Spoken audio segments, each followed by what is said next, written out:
BIGMOUTHTV です。今回は新しくなんとビッグマウスはスケートパークを作っております。はい、ってことでね、スケートパークを今作っている段階なんですけど、一般オープンが6月になります。で、一般オープン6月にオープンしたら、そこでイベントをしようかなっていう話になっています。なので今日はそのビッグマウスパークができているこの途中の段階を軽くちょっと撮影がてらに行こうかなっていう感じで今向かっています。さあ今日は誰がいるかな。多分ね生徒さんはねいっぱいいると思うんですけど、今日はちょっと台風なんちゃうかってぐらい天気めちゃめちゃ悪いんで、そうなんです。実言うと天気がめちゃめちゃ悪くても滑れちゃうっていうのがビッグマウスパークの良さになります。なんで雨天関係なしで滑れる屋根付きのスケートパークに今から向かいます。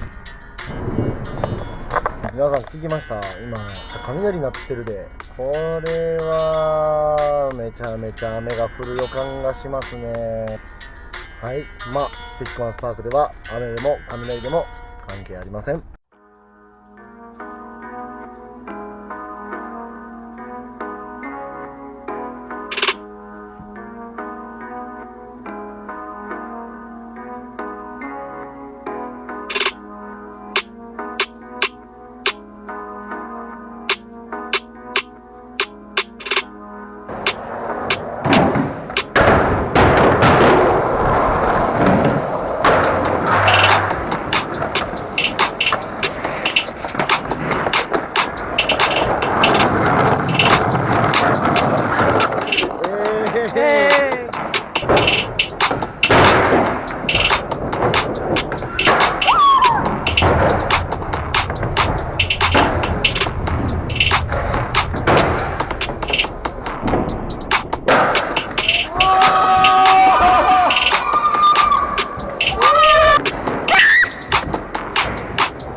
かがだったでしょうか。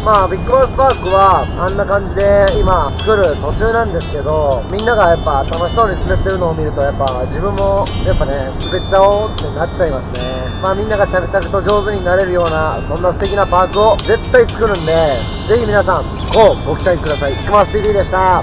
バイバーイ。